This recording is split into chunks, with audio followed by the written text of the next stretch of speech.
Ini super bahaya untuk dunia kripto. Tonton video ini.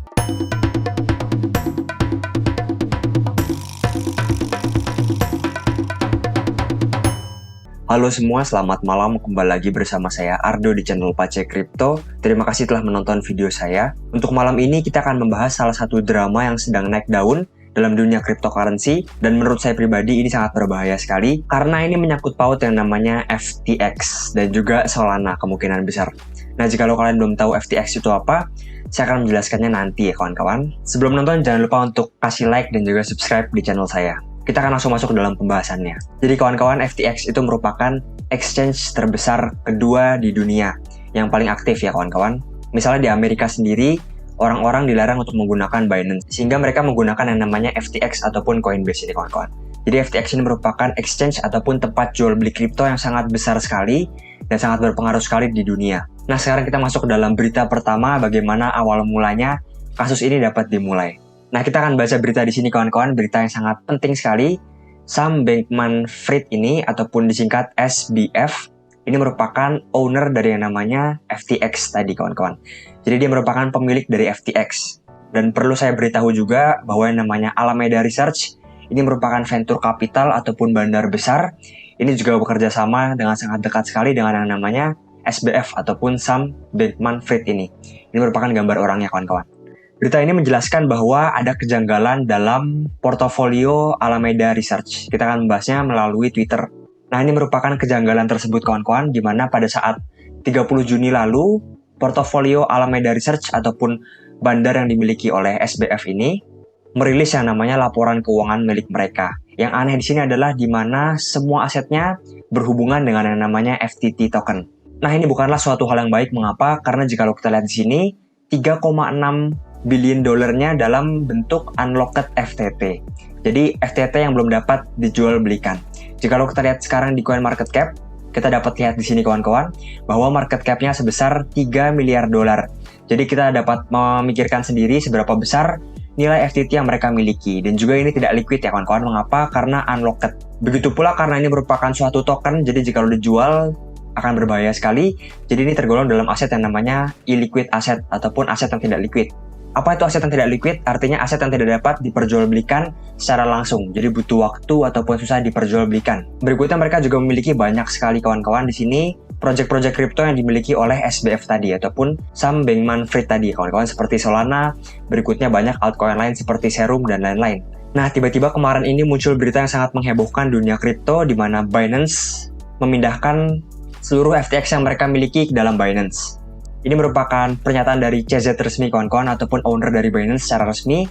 Kita lihat sini di mana mereka telah keluar dari yang namanya equity ataupun modal FTX. Dan jika kita lihat secara on-chain data, kita dapat lihat di sini kawan-kawan sebanyak 500 juta dolar FTT token berpindah ke Binance yang ada kemungkinan untuk siap dijual oleh yang namanya Binance ini kawan-kawan. Jadi yang ditakutkan oleh orang sekarang adalah di mana akan ada 500 juta dolar FTT yang dijual secara langsung oleh si CZ ini kawan-kawan.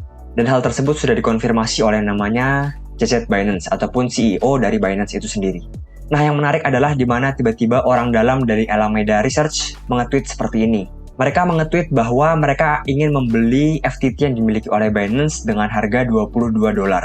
Hal ini menimbulkan banyak tanda tanya bagi para investor, mengapa mereka menyebutkan 22 dolar, kenapa tidak 18 dolar ataupun harga-harga lainnya kawan-kawan. Jika kita lihat di sini kawan-kawan, tampaknya mereka takut bahwa harga token FTT ini turun, yang menyebabkan bahwa aset mereka akan turun juga dan juga utang yang mereka miliki tidak dapat terbayarkan.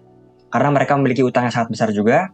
Jika kita lihat di sini kawan-kawan, aset yang mereka miliki sebanyak 14 billion dolar, sedangkan utang yang mereka miliki sebanyak 8 billion dolar. Nah, yang berbahaya adalah di mana aset yang mereka miliki ternyata aset yang tidak liquid, bahkan semuanya adalah token FTT. Yang mengejutkan juga adalah di mana Binance belum lama ini, sekitar 12 jam yang lalu, menge-tweet hal seperti ini. Dia membandingkan FTT dengan yang namanya Luna, kawan-kawan. Ini sesuatu hal yang sangat luar biasa sekali.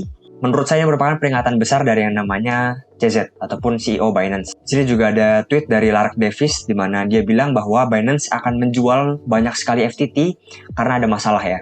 Nah, kita akan membahas sebetulnya apa yang terjadi di balik layar tersebut. Kita akan membahas di sini ada tweet dari yang namanya Mike Burgersberg kawan-kawan.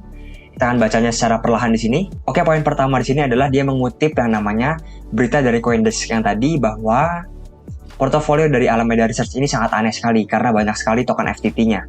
Nah, berikutnya mereka mempermasalahkan hal tersebut, di mana aset yang hanya terpaut oleh satu kripto saja bukanlah hal yang baik, dan mereka menyebutnya sebagai flywheel scheme ataupun skema roda gila. Ini cukup menarik ya. Skemanya seperti apa? Kita akan baca skemanya di sini. Jadi yang pertama adalah si SBF ini ataupun Sam Bankman-Fried tadi membuat token, di mana token tersebut adalah FTT.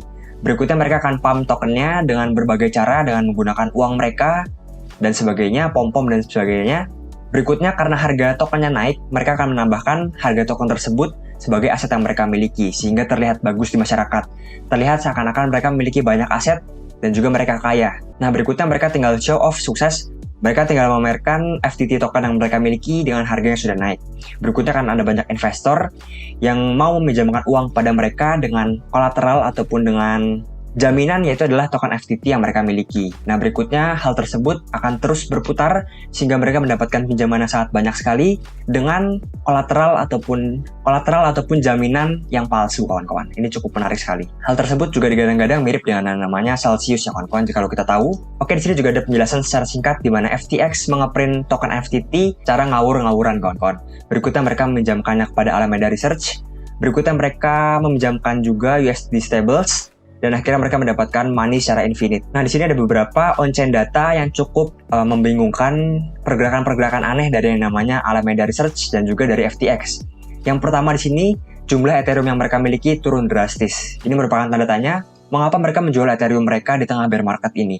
Apakah untuk menambal hutang-hutangnya tadi ataupun seperti apa? Berikutnya kita lihat di sini juga, kawan-kawan, di mana pada KuCoin ada withdrawal yang sangat besar sekali yang ternyata muncul dari yang namanya FTX ini. Nah, berikutnya aset stablecoin yang mereka miliki sekarang menyentuh yang namanya all-time low. Turun sangat tajam sekali, kawan-kawan. Banyak spekulasi terkait hal ini, apakah mereka berusaha untuk menutup-nutupi hal tersebut, kawan-kawan. Dan juga yang berbahayanya dari dunia kripto adalah ada kemungkinan bahwa ini menimbulkan yang namanya domino effect, baik itu bagi exchange lain seperti Binance dan KuCoin, dan juga bagi Bitcoin, Ethereum, dan keseluruhan dunia kripto ya. Banyak yang menyebutkan bahwa ini dapat berpotensi menjadi Black Swan event ataupun sebuah event yang sangat besar sekali yang menghancurkan dunia kripto. Tapi ini semua masih spekulasi, kawan-kawan, masih banyak data yang belum muncul. Ambillah keputusan finansial dengan riset kalian dan kesadaran kalian masing-masing. Sekian saya, kawan-kawan, semoga bermanfaat. Jangan lupa untuk like, komen, dan juga subscribe di video saya. Terima kasih ya, kawan-kawan.